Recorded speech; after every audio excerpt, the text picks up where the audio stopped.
जी, तो दोस्तों आज के iFactioner के लर्निंग वीडियो ट्यूटोरियल में हम इंग्लिश के वर्ड कोस्ट के 4 डिफरेंट मीनिंग को समझेंगे।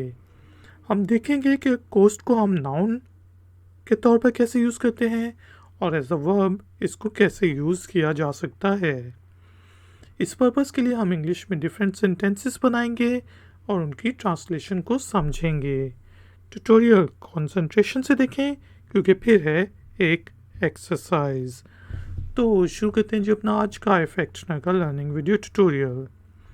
दोस्तों, कोस्ट का सबसे कॉमन मीनिंग है किनारा या साहिल का। समुंदर का किनारा, समुंदर के साहिल को कोस्ट कहा जाता है। इसके अलावा दोस्तों, हम जिस तरह कोई व्हीकल है वो पावर के बगैर चल रही हो तो उसको भी कोस्ट करना कहा जाता है। और वर्ब के तौर पे भी अगर कोई व्हीकल चल रही है पावर के बगैर तो उसको कोस्ट करना कहेंगे।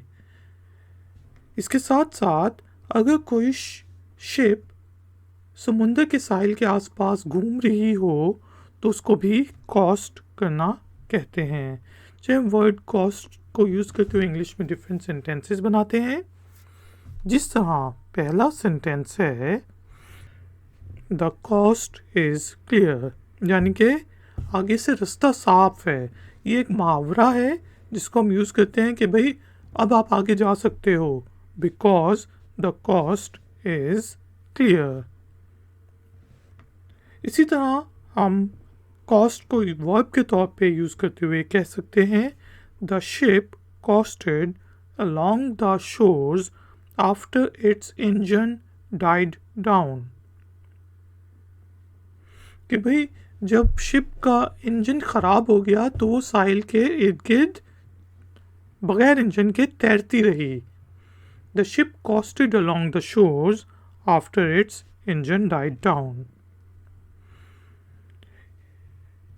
और इसी तरह वर्ब के लिए हम कह सकते हैं they coasted down the western shores, कि वो वेस्टर्न जो साहिल थे उनके आसपास जो है शिप लेके चलते रहे। कोई वाइकिंग्स थे पुराने ज़माने के या कोई भी थे, उनके बारे में हम कह रहे हैं they coasted down the western shores of Europe. Vikings coasted down the western shores of Europe. दोस्तों, उम्मीद है कि आपको इंग्लिश के वर्ड कॉस्ट का मीनिंग समझ आ गया होगा। टाइम हुआ है एक्सरसाइज का। तो एक्सरसाइज के तौर पे आपने इंग्लिश के वर्ड कॉस्ट को यूज़ करते हुए इंग्लिश में एक छोटा सा सेंटेंस बनाना है, उसे नीचे दिए गए कमेंट्स बॉक्स में पोस्ट कर देना है। हम में से कोई पॉइंट आउट कर देगा अगर सेंटेंस में कोई गलती हुई। वीडियो पसंद आई है तो लाइक का बटन ज़रूर प्रेस करें, वीडियो को शेयर करें, और अगर आप चैनल पे नए हैं तो चैनल की सपोर्ट के लिए और नई नई नोटिफिकेशंस के लिए चैनल को सब्सक्राइब करके बेल आइकन को प्रेस कर दें। मिलेंगे एक और नए वीडियो ट्यूटोरियल में। Until then, take care, keep learning, keep enjoying. Good day.